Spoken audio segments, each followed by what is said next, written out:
Mighty, mighty teachers.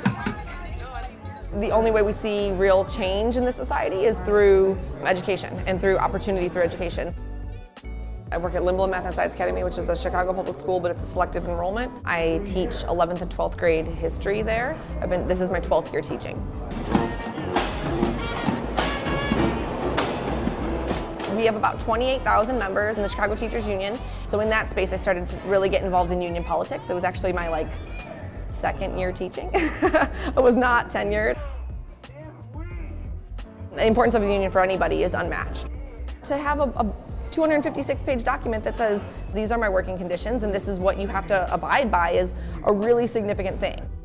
American society has programmed us to just work and work and work and work, and we never stop and think about are we overworked? And so, and even with our contract, we're overworked, but it gives us some protections in those regards. We had a 5-year contract, 4% raises every year, and Mayor Daley never wanted to struggle with the teachers. So we had 25 years of labor peace with the Chicago Public Schools.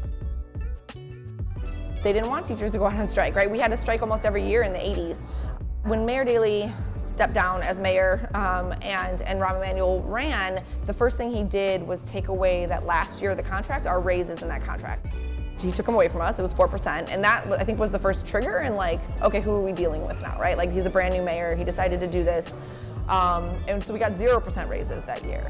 And then the contract ran up, and I think there was a test of, there was a lot of neoliberal education reform happening in the country, and I think it was a test of whether or not Chicago Public Schools teachers would actually go on strike, right? There hadn't been a strike for 25 years.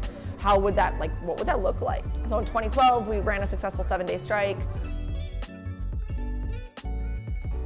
And then in 2019, there was, it was an interesting space because for months and months and months, they're like, well, we don't know who the mayor's gonna be, so we're not gonna bargain with you, right?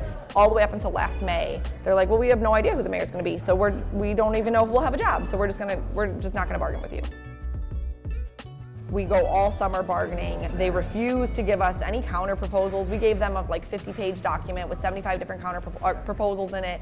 They didn't give us anything back until we went on strike. Toot toot, get up off of that loop. Beep beep, toot toot, Lori, get up off of that loop. Beep beep, toot toot, Lori, get up off of that loop. Beep beep, toot toot. Mayor Lightfoot, during the strike, said it probably would have helped if I would have started negotiating with them earlier. The strike did not need to last 11 days, right? 3, 4, we won't take it anymore. 5, 6, 7, 8, come on, negotiate. 1, 2, 3, 4, we won't take it anymore. 5, 6, 7. They didn't feel a sense of urgency, and we're every day we're out is everything is urgent, right? And so it was a weird dynamic. It wasn't about money, it wasn't about power as much as it was about social workers, nurses in every school, right? Why do we have to fight for that? I grew up just 20 miles south of here, and I had a full-time nurse. I had all the extracurriculars I could imagine. I had good public school, right? And so why is it that 20 miles south I can get that education and a student in Chicago can't get that education?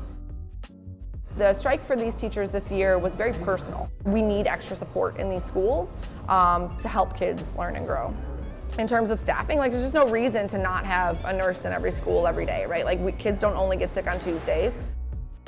For a while, the board was using the argument we can't actually find these positions. There's a staffing shortage for nurses, and we said, well, if you paid them, a wage that they would want to come to CPS for, there's plenty.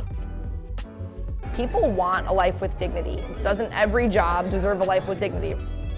When we're talking about West Virginia, which kind of led the first wave of the red state strikes, it's beautiful to see teachers that maybe are taking a step out and taking a little bit more risk than people like the Chicago Teachers Union did to say, hey, I can't live like this anymore.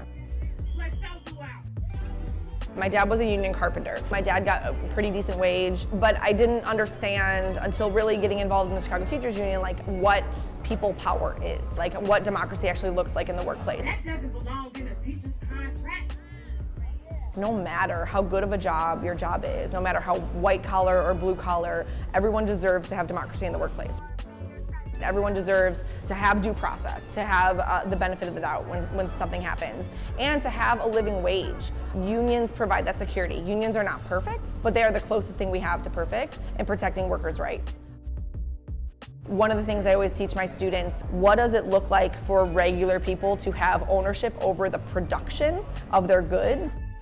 The boss got rich because workers produced goods, right? And when we break it down to something as simple as that, like teachers produce, right? They produce lessons for their students.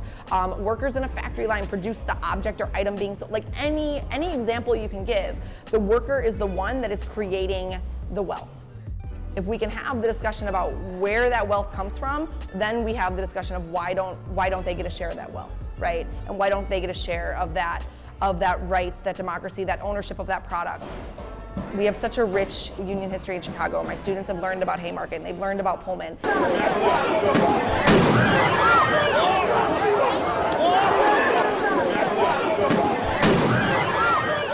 These are all very recognizable names for them, and they're like, wait a minute, like they were fighting for an 8-hour workday in 1886, and I'm like, yeah, right? Like these are things that like, we're still fighting for that 8-hour workday, right? We're still asked all the time to do things off the clock.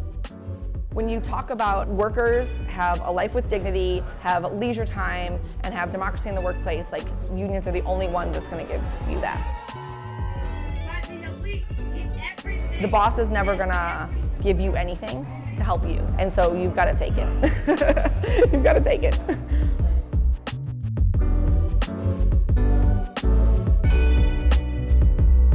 Everyone needs a union. Is there anything else to say? Any personal stories about a teacher you like, or anything that's Miss Eichhorn, Miss Eichhorn. Yes. Wait, Alison Eichhorn. Yes. We love her so What does she teach? She teaches social studies, but she's also our softball coach, and she's also one of the teachers on the bargaining team. And like this, she got us two together to help plan this, and she got the rest of the students to help plan this. So without her, we probably wouldn't have had this, and we really appreciate her so much. Yeah, I just feel like Miss Eichhorn has inspired a lot of us to get out and use our voices. She's part of the bargaining team, so she's been there every day fighting for us. And we want her to know that Lindblom students and all CPS students really appreciate her. We look up to her, and yeah, we love her, yeah.